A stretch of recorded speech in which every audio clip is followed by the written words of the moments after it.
Hello guys, welcome back to my another blog. ये कल रात का वीडियो है। ये है ना शैम्पू, ये लोकल शैम्पू है। 850 रुपया केजी तो मेरे हस्बैंड लेकर आए हैं। वो शैम्पू है ना, सर पे लगाने से बाल नहीं गिरता है, बाल अच्छा बनता है, तो इसीलिए ही मेरे हस्बैंड लेकर आए। और ये मूली और वैसलीन और दवाई लेकर आए। तो अभी सुबह हो चुका है और मैं सुबह नाश्ता बनाने वाली हूँ। और कल रात को आपको मैं मूली दिखाई थी ना, वही मूली मैं फ्रिज में रख दी थी। तो मूली को अभी मैं निकाल ली हूँ। अभी मैं मूली का पराठा बनाऊँगी। तो मैं है ना पहले मूली को अच्छे से कट करके छील के धो के कुकर में डाल के कुकर में सीटी लगा लूँगी। तो मैं वही कर रही हूँ। और मैं सिर्फ इसमें है ना 2 ही रख दूँगी मूली, और 5 ही मूली था तो मैं 2 ऐसे रख दूँगी कि इतना सारा नहीं चाहिए। और है ना मूली बहुत मोटा मोटा है, इसलिए है ना हो जाएगा, पराठा बन जाएगा इसमें। तो मैं अभी है ना मूली को अच्छे से छील ली हूँ, अभी कट करके मैं इसमें डाल रही हूँ कुकर में। और है ना फिर बाद में धो डालूँगी, पहले मैं नहीं धोई, ये इसके झुंड में ही है ना इसलिए।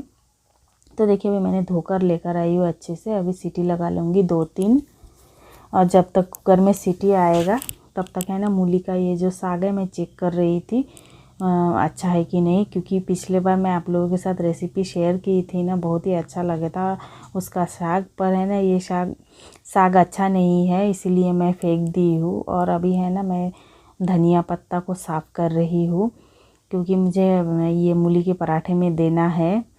और ये मूली का पराठा जो मैं बना रही हूँ ना, मेरी बेटी को बिल्कुल भी पसंद नहीं है। मैं उसको मैं बोलती ही नहीं हूँ मूली का पराठा बनाई हूँ, मैं उसको क्या बोलती हूँ, धनिया पत्ता से बनाई हूँ पराठा।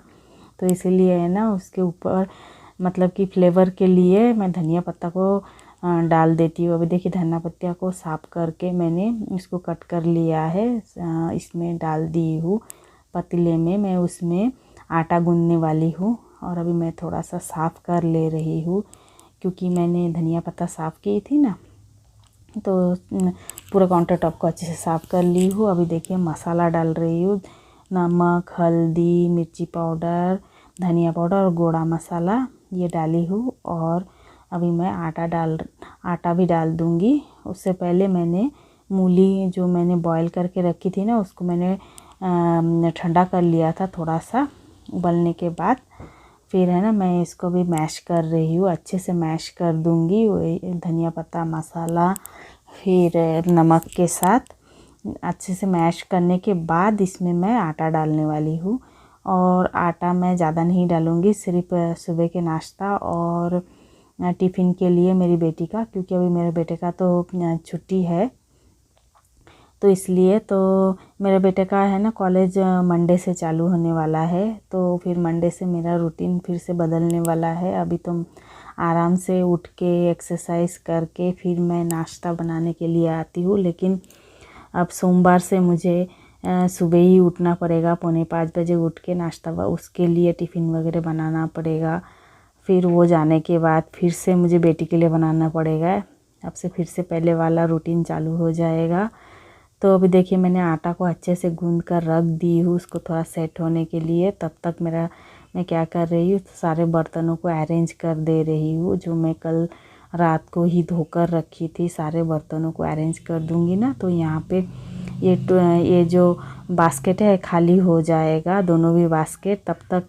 और मैं वहाँ पे जो भी मतलब कि मैं जो नाश्ता बनाने के लिए जो भी चीज़ें बर्तन वगैरह यूज़ कर रही हूँ ना, साथ के साथ धो के मैं इस बास्केट में रख सकती हूँ, इसलिए मैं खाली कर दे रही हूँ। क्योंकि साथ के साथ वो भी आटा भी सेट होते रहेगा, और यहाँ पे मेरा सारा मतलब बर्तन भी अरेंज हो जाएगा, साथ एक ही साथ 2 काम आराम से हो जाएगा। तो मैंने सारे बर्तनों को अरेंज कर दिया है। अभी मैं तवा लगा दी हूँ, गैस के ऊपर चढ़ा दी हूँ। अभी मैं थोड़ा सा आटा को फिर से गूंद लूँगी, पूरा सॉफ्ट हो गया है। आटा को हम जितना ही रेस्ट देंगे ना, तो आटा उतना ही अच्छा सॉफ्ट बन जाता है।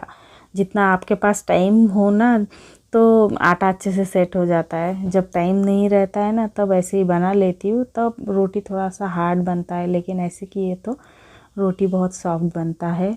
सफ़ेद वाला तो बहुत ही सॉफ्ट बनता है। और मैं तो भी पराठा बना रही हूँ, पराठा भी वैसे ही पूरा सॉफ्ट बन जाता है। तो मैं ना ऐसे आटे के साथ ही ज़्यादातर पराठे मिक्स करके ही बनाती हूँ, क्योंकि मेरे से यही अच्छे से बनता है। स्टफ़ वाला पता नहीं उतना अच्छा नहीं बनता, मैं कितना भी ट्राई कर लूँ उतना अच्छा नहीं। बना तो लेती हूँ पर है ना सेटिस्फेक्शन नहीं मिलता है, इसलिए है ना ऐसा वाला ही मैं ज़्यादातर बना लेती हूँ। इसमें झंझट कम है। उसके अंदर वो स्टफिंग को डाल के वो फिर से बेलना, उसमें फट जाता है, थोड़ा सा झंझट होता है। बना तो लेती हूँ पर है ना उतना मतलब कि आसानी से नहीं बनता है, पर कभी कभी बना लेती हूँ, खाने का मन होता है ना तभी। तो चलिए अभी मैं है ना ये पराठे बना लेती हूँ मेरी बेटी के टिफ़िन के लिए और उसके नाश्ते के लिए। फिर बाद में है ना हम तीनों के लिए फिर से बना लेंगे, क्योंकि पराठा है ना गरम गरम ही अच्छा लगता है। तो देखिए मैं पहले उसको ब्रेकफास्ट के लिए दे रही हूँ। रोटी बना के मैं ये देखिए मैं बना ली हूँ, पराठा उसको दे दी हूँ। और जितना है उतना मैं उसके लंच के लिए बना दूँ, मतलब उसके टिफ़िन बॉक्स में दे दूँगी। अभी बन रहा है। मैं वैसे तो 4 बनाई, लेकिन सिर्फ 3 ही यूज़ हुआ। एक मेरी बेटी खाई और 2 टिफ़िन में लेकर गई थी। और वो सॉस के साथ ही खाती है। हम लोग अचार के साथ खाते हैं, सॉस के साथ, दही के साथ। तो आज सॉस के साथ ही खाई है वो। और स्कूल में सॉस लेके नहीं गई, ऐसे ही मैंने उसके टिफ़िन में दे दिया है, क्योंकि स्कूल में उसको अच्छा नहीं लगता, 2 टिफ़िन लेना पड़ता है ना, इसलिए। अभी देखिए मेरे बेटे को मैंने किराना स्टोर भेजी थी, उस दिन है ना डिटॉल लिखना मैं भूल गई थी किराना लिस्ट में। तो अभी ये सब सामान मैं नहीं लिखी थी, तो वो सामान वो लेकर आया है। और हैंड वॉश पूरा ख़त्म हो गया था, थोड़ा भी नहीं था। तो इसीलिए लाते ही बेटा बोल रहा है जल्दी से दो, मैं बॉटल में फ़िल कर देता हूँ। और सही में हैंड वॉश नहीं रहा ना तो बिल्कुल भी नहीं होता है। तो इसके बाद हम लोग है ना नाश्ता बना के नाश्ता किए थे। फिर मैं दुकान में आई हूँ, मेरे हस्बैंड को कुछ काम था, मेरा मतलब बेटा और हस्बैंड को कुछ काम था, तो वो लोग ऊपर में ही थे और मैं नीचे में जाके कुछ टाइम बैठी थी। फिर मैं उसके बाद आ गई हूँ ऊपर। अभी मुझे बहुत सारा कपड़ा जमा है, वो सब मुझे फ़ोल्ड करना है, बहुत ज़्यादा है। इसलिए मैं क्या कर रही हूँ, सब कुछ सारे कपड़ों को मैं बेडरूम में लेकर आई हूँ। अभी मैं बेड को भी सेट कर दूँगी और फिर कपड़े भी मैं अच्छे से फ़ोल्ड कर दूँगी। तो चलिए पहले पूरे कपड़ों को मैं फ़ोल्ड करती हूँ और फिर उसके सही जगह पे रख दूँगी पूरे बास्केट के अंदर। और वैसे भी है ना आज मेरा ये जो बेडरूम है ना, इसके अंदर का जो बास्केट वगैरह है पूरा मैसी हो गया है।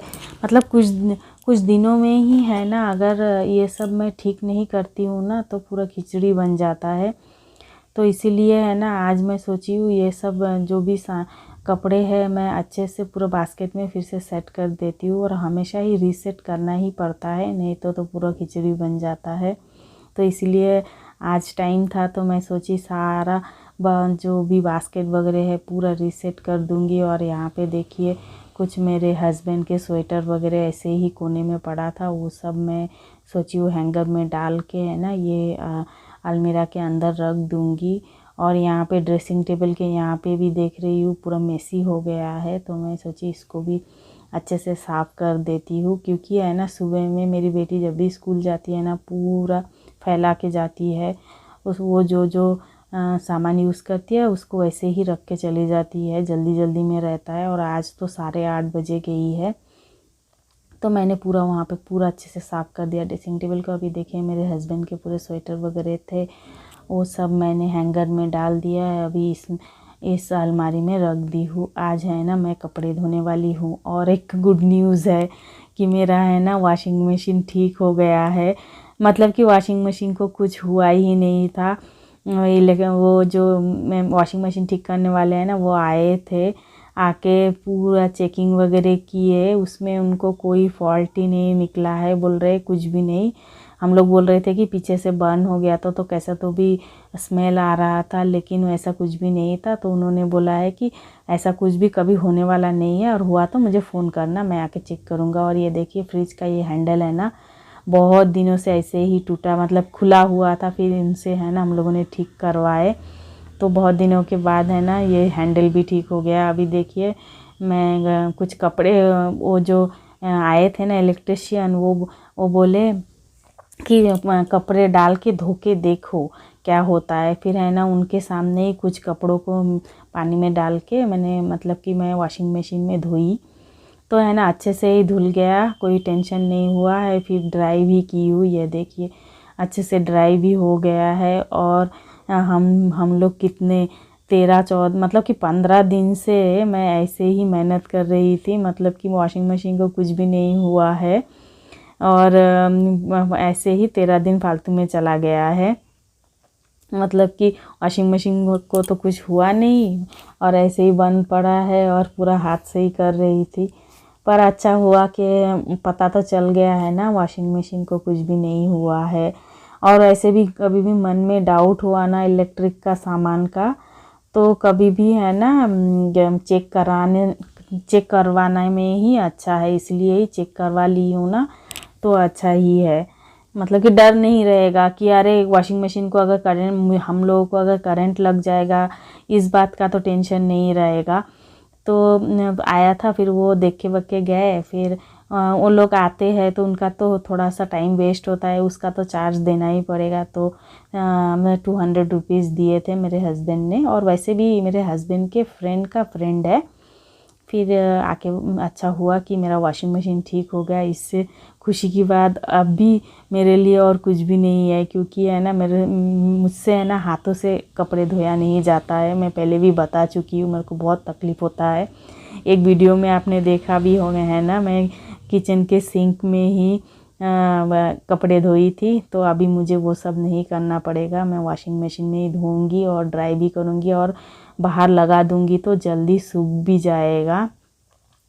तो देखिए आप लोगों से बात करते करते मैंने सारे कपड़ों को बाहर में लगा दिया है, अभी सूख जाएगा। और अच्छा धूप भी है, और ड्राई कर दिया तो बहुत ही जल्दी है ना सूख जाता है। तो यहाँ पे सारे काम जो भी मैंने धोई हूँ, और वैसे ना मैंने ज़्यादा नहीं धोई। और सुबह में मेरी बेटी को बोली थी तू कुछ अपना कपड़ा धोकर जा स्कूल, तो आते आते सूख जाएगा। तो वो सुबह में है ना उस तरफ का जो रोड है वहाँ पे वो धोकर गई थी। तो वीडियो पसंद आए तो लाइक करें, कमेंट करें, शेयर करें, और मेरे वीडियो को ज़रूर सब्सक्राइब